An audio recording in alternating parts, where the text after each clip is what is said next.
My name is Mark Larkin. I'm a detective with Fort Collins Police Services, and Lori with the center asked me to come and present on cyberbullying and technology such as Facebook and a trend that we're seeing with kids now called sexting. So excited to be here to do this presentation. Hopefully we can do some education pieces with people, get the message out there, some concerns and issues that we're seeing, some trends that we're seeing with cyberbullying and sexting. So let's go ahead and get started here. Technology-wise, teens are very connected nowadays. They're very tech-savvy, probably more tech-savvy than a lot of adults. They're connected through their cell phones, through their computers, iPads, through their gaming devices. They're using email accounts, social networking accounts, and the one thing that we're seeing a lot is the cell phone technology with the droids, the iPhones that are web-based connected, that they're able to update their accounts, text, email, do a lot of the things that they could only used to do online with the computer.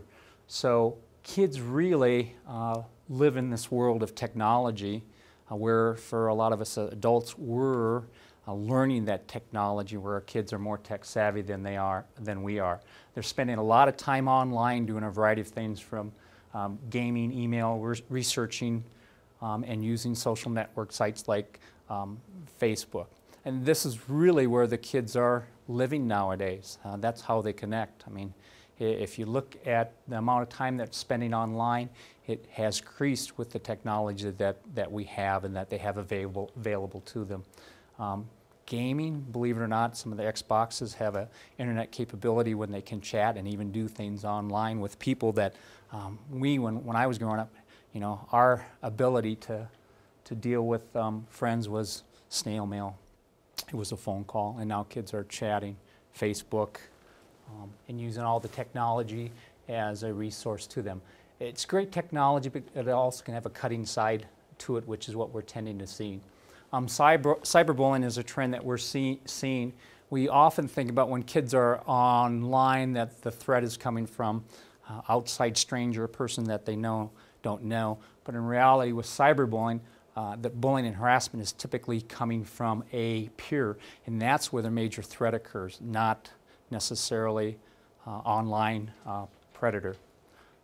So threats that they're facing often online are typically with people that they know. The people that are cyberbullying are typically somebody that they know or are acquainted with.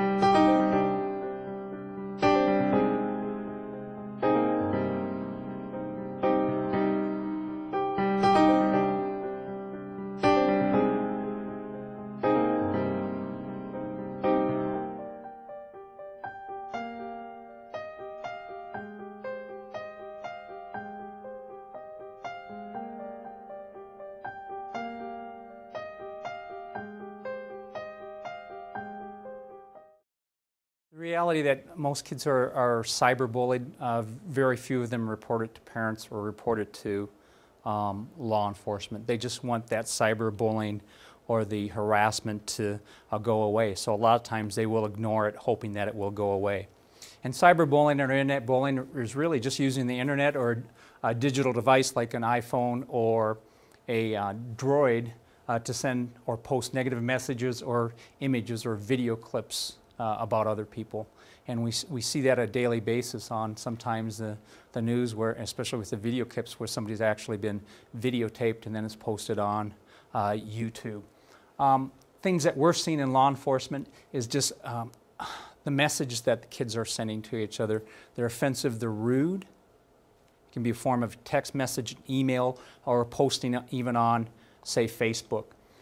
We've actually seen cases where photos have been digitally altered, okay? So where they, for example, take a program take a photo of capture a photo of a person's head, and then maybe they morph a photo onto their body, possibly a nude image. Okay, so we've seen that happen. People setting up fake accounts. For example, they go on Facebook and they actually open up an account in somebody else's name. And we've seen that occur. Postings. Postings are distributing things that are inflammatory or inaccurate of a person, okay, to harass them. Recordings that are posted online or posted beatings. We've seen that happen in the Denver area where somebody records a fight and they post it on YouTube. Some forms of sexting can be cyberbullying, depending on what they're doing with the photos. And a term that kind of came from over in the UK was happy slapping, where somebody would actually be physically assaulted, somebody would record it, and they'd post it on a website like YouTube. Cyberbullying and traditional bullying, there's some similar characteristics, but there's some things that are very different that I think encourage cyberbullying. Traditional bullying, basically there's that aggressiveness, okay? There's an imbalance of power. One person is trying to intimidate and control, and it's a one-way street. Typically in cyberbullying and traditional cyberbullying, it's repetitive, it doesn't quit. Kids want it to stop. They think if they ignore it, it'll just go away, but typically that does not work. Okay? Some different characteristics with cyberbullying, there's that anonymity piece. You can do it from home, okay? So you don't get that immediate reaction from the person where they're hurt, they're angry, or upset, okay? So that anonymity piece makes it easier to do, okay, from home. Now, if I've got to try to intimidate a person face-to-face, that's a total different situation than sending a text message or posting on Facebook. Okay? So way different, way easier to do. Reality is that girls are more likely to cyberbully than boys in this day and age. That disinhibition, that really creates that piece where, because there's no face-to-face contact, there's no barrier to not doing it. There's no inhibition on their part, makes it easier for them to do. If I've got to tell somebody how I feel face to face, it may curb what I'm going to say. But if I'm online, I can post just about anything I want without a lot of fear or retaliation from that person. So reality is I can say and do things online that I might not normally do face to face with that person. And I may be doing it for fun or for intimidation, but a lot of it's just for that power piece. Accessibility, obviously with kids having the online capabilities they have now, it's not just doing it from a computer, it's doing it from their BlackBerry, okay, recording something, texting, updating their Facebooks. They can do it live. They can take a photo, they can take a video, and immediately post it on YouTube or post it on their Facebook. So that accessibility piece is out there now that they've never had with the technology that they have. And a lot of adults don't realize that some of these phones, iPhones or mini computers, they have a hard drive in them. That electronic connection to the web gives them a lot of ability to be able to do some things real time where they couldn't do that before. Some signs of cyberbullying, warning signs for parents, especially if a child gets off the phone or off the internet use, computer at home, they have a Droid iPhone and they're upset. They're concerned about something. Withdrawal from friends or activities is another key sign saying that somebody is having issues or maybe being bullied at school or being bullied over the internet. They're withdrawing. They're trying to figure out how to deal with it. Academic performance can be an issue. Seeing a drop in grades. Health issues, believe it or not, upset stomach, headaches, not being able to sleep, not wanting to go to school, because a lot of these issues are occurring at school themselves. If a child has been that traditional target of bullying, they're probably more likely target for cyberbullying. And this depression and being sad kind of goes hand in hand with some of the health conditions that we see where kids start talking about, my stomach's upset, I don't want to go to school, I have a headache, I think I just need to stay home. So they're trying to avoid some of those issues or concerns that they're having. Responding to cyberbullying, typical response or even bullying is just ignore it, hopefully it will go away. That doesn't work. It's shown time and time again that's not an effective tool or way to deal with traditional or cyberbullying. Some of the online stuff, there's some features built into Facebook, MySpace, some of the different social networking sites. You know, for a minor offense, it may be appropriate to ignore, delete, or block that person. Okay? There's privacies and protections built into Facebook where you can accept a friend, not accept a friend, block them, or even notify Facebook if it's inappropriate material. We always tell people that if there's an incident that occurs, copy, paste, photograph, but save those messages. Okay? A lot of times the initial response is just to delete it, get rid of it, but the issue becomes if it's a continuing thing and we don't have that documented, it can be harder to prove a criminal case. So we always tell people those emails or instant messages or Facebook postings or requests to be a friend and they've posted something inappropriate, copy, paste, or print it out so we have a copy of it. If there's those fake profiles, contact the social networking sites and notify them of it. They can block those or take those down. There's links right on the websites, FAQs, where you can actually go in and contact them and notify them.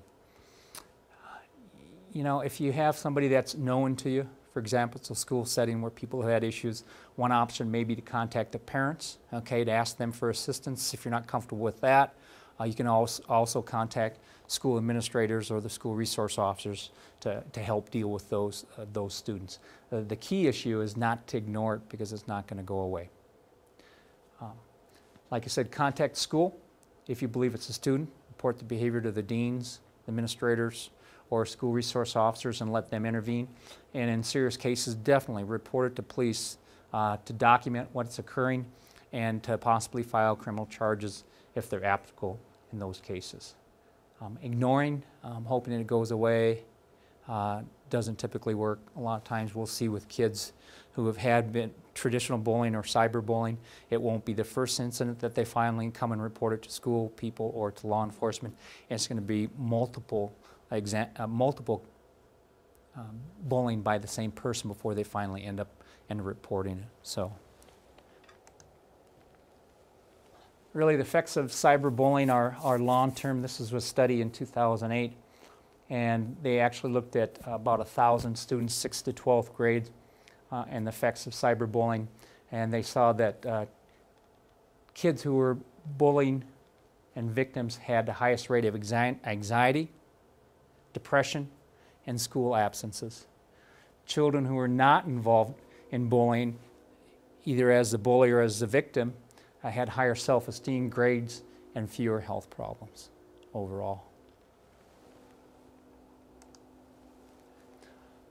A trend that we're seeing in the school that is somewhat concerning is this issue of sexting.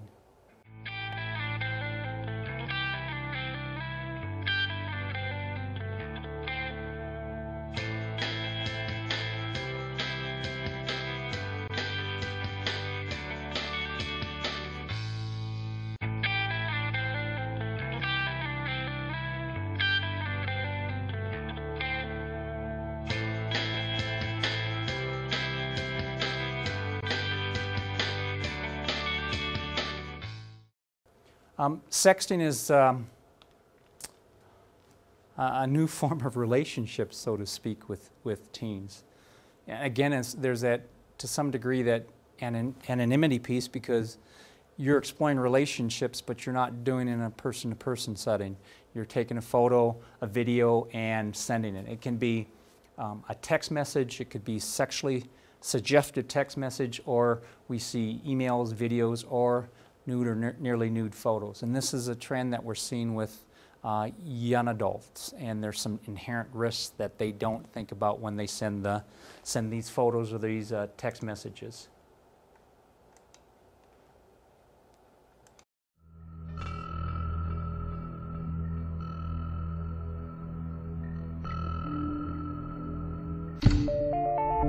People don't know the consequences. You can take a picture of yourself and it could go around to every single guy in the school. I want him to like me more. He kept asking for pictures of me. He kept saying, well, nobody will find out. You won't get in trouble for it. When the pictures were getting taken, I never thought they would end up on the internet. They were trying to charge me as a sex offender because I had sent the picture and I had sent it to another friend. Every person has experienced saying something or doing something where we thought, I really shouldn't have done that. Sometimes we can fix that.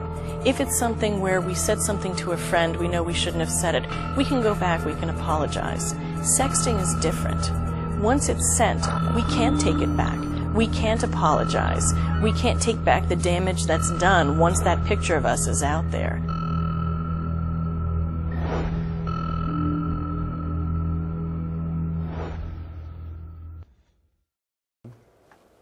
Statistics-wise, there's been about 3 or 4 different studies in the last 4 or 5 years about sexting among teens. This was a study that was actually 11 to 17-year-olds. Okay, so the age group that was done in the study actually included adults, 18 and 19-year-olds. But you can see that of that, about 20% of the teens overall had sent a photo or picture or video of themselves nude or semi-nude. So 20%, okay? Pretty high percent. 22% of the girls had, and 18% of boys. But what might be more alarming is that this middle age group, the middle school, junior high age group, 11% of young girls, teens 13 to 16, had sent a photo of themselves, nude or partially nude.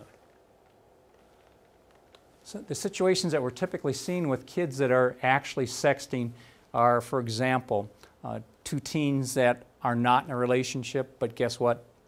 They want to be in a relationship. So they send a photo to try to develop that relationship.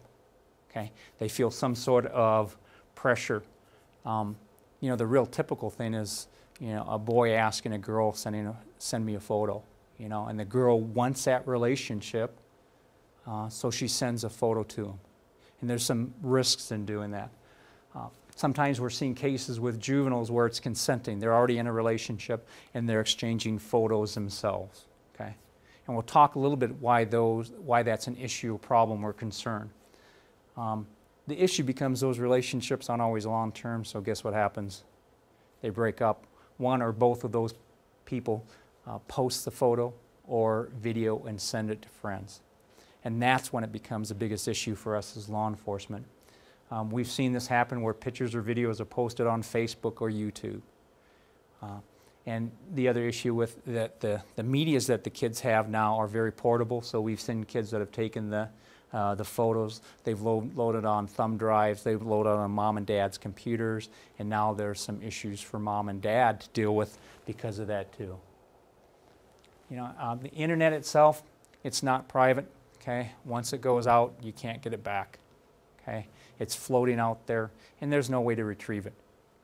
There definitely are people out there that are involved in the underground child pornography and look at and collect these videos of younger teens, both boys and girls.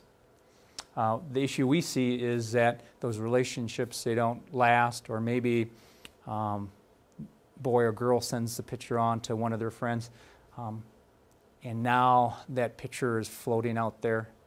If you're a girl in school, a boy in the school, and that picture's floating out there to 1 or 2 people, you really don't know if it's gone out to 4 or 5 or 6 or even more than that. So there's the piece of embarrassment or even harassment or even somebody saying, hey, I saw your photo, send me another one, I'm going to send this out to other people.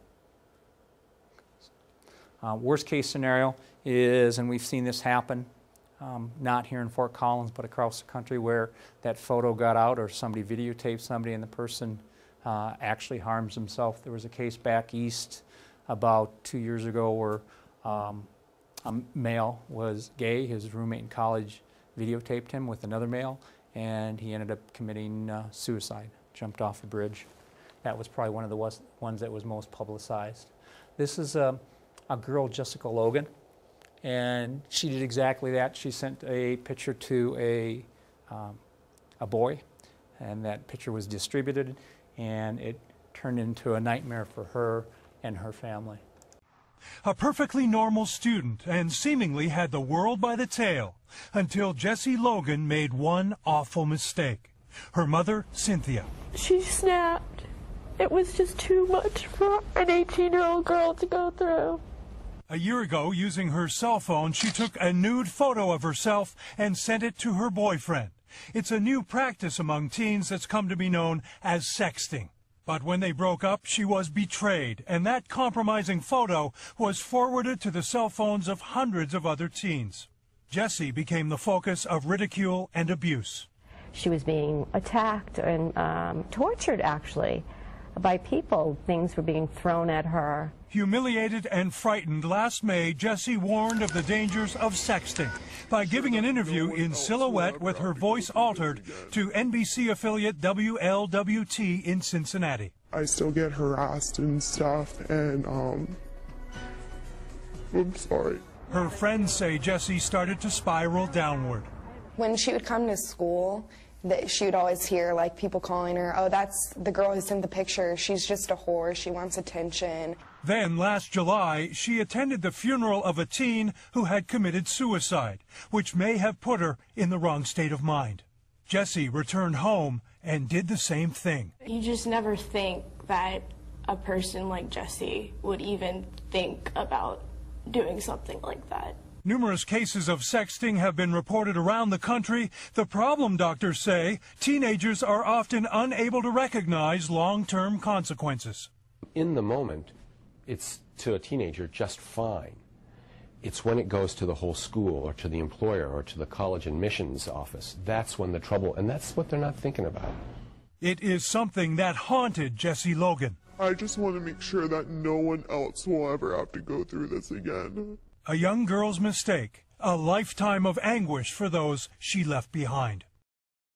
I think teens are seeing this more as a part of what they do, you know, an easy way to explore relationships without really being in a comfortable position. But sexting is criminal. It's against the law, both federal and state, for possession or even distribution. So the problem for parents is two teens exchange photos and they ended up putting on mom and dad's laptop or computer. There's now child porn on the computer, and just to be in possession of that is illegal. At the police department, the district attorney's office, we really try to handle the cases with kids with sexting in three different ways. One, to educate, okay, because we believe that a lot of kids don't realize that it's criminal and it's illegal to do. For a lot of the kids, we want to do an education piece. We like to do a program called Fast Track or Diversion if it's appropriate with kids. And lastly, hopefully, is criminal charges, because possession is actually, or distribution is actually a felony in Colorado for sexually exploitative material of a minor. Go back here. Colorado law says that if you're under 18 years of age, you have some privacy rights as a minor, okay? And that if we allow those photos, or even if it's consensual to exchange photos like that, there's an opportunity for victimization of that child. In other words, that photo can be sent out, it can be put on the internet, okay? And expose them to more victimization in a sense, long-term, not just short-term. And in Colorado, it says if you're under 18, you can't consent. Okay? You can't agree to do it. You're not able to give your consent and share that photo. And like I said before, if you're in possession or distribute sexually exploitative material, somebody under 18 years of age, it's a felony in Colorado. Now, I guess the good piece, if you want to call it a good piece, is hopefully we, number one, want to protect the minors that are involved in this, especially the person who sent the photos. The ultimate goal is try to get those photos removed, make sure they haven't been sent out beyond the person who received it, and hopefully make sure that they're not out on the web anywhere. Second, we want to educate. And that education piece is not only for the teens, but it's also for the parents. Because I think a lot of adults don't recognize or understand that the possession minors doing that is against the law. So our goal is to educate parents and kids and also hopefully modify their behavior. Diversion program is a fast-track program. It's a program that allows them to understand what are appropriate boundaries. If you're 16, 17 years old, what's appropriate. Criminal charges are the last thing that we try to do because it is a felony, and it can require a person to be a registered sex offender if they get charged with this crime.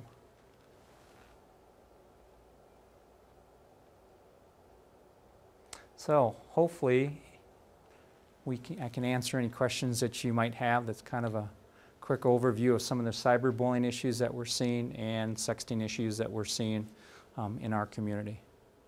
So if there's any questions that I can maybe answer for you, I can try playing that video again too.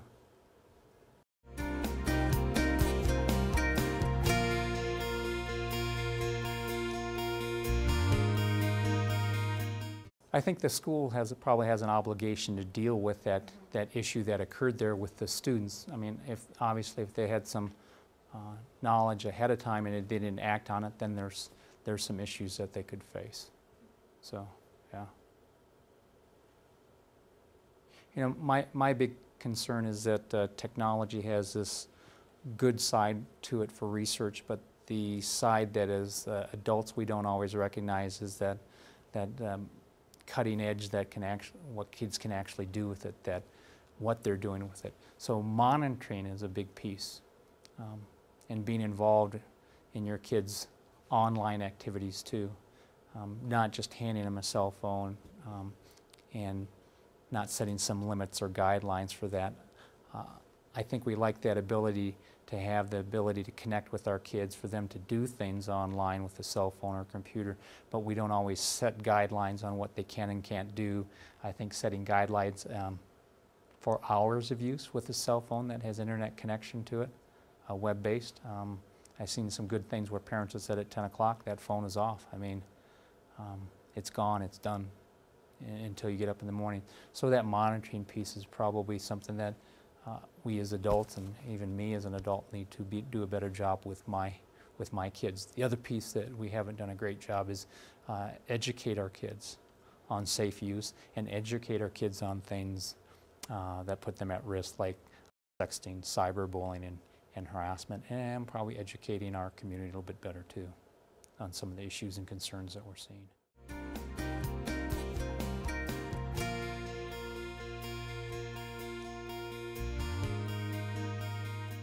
I think for parents, if a kid wants a Facebook account, especially younger middle school, junior high age kids, I think it's okay to say, yeah, I'm okay with a Facebook account, but I have to be on your Facebook as a friend. Because you want to set the standard where you say, you don't want to post anything on there that you wouldn't want me to see, your grandparents to see, or on front page of the Colorado. So I think it's okay to say and set some of those guidelines, and it's good and healthy because you're setting structure for them for that use. It's so easy to set up a Facebook account. You can set up multiple Facebook accounts depending on emails you have. So it's developing that relationship with your kids, that trust relationship where you say, okay, we can do this, but here's how we're going to work this. Okay, and doing that. I think the younger you start that, the better. I think we saw some cases several years ago where we had harassment cases when MySpace was bigger, even with kids as young as elementary age that had MySpace accounts and were posting and doing things online that would be considered harassment, criminal. So the sooner you set those guidelines and work with your kids and they have an understanding of it, the easier it is to develop that trust and see that they're acting appropriately online or even with their cell phones. So there's some great technology through cell phone providers that can actually set specifics where you can actually say phones off at 10 o'clock and it's actually built into the systems, but you have to get to know who your provider is and what parental controls that they do provide that you can access and use. So.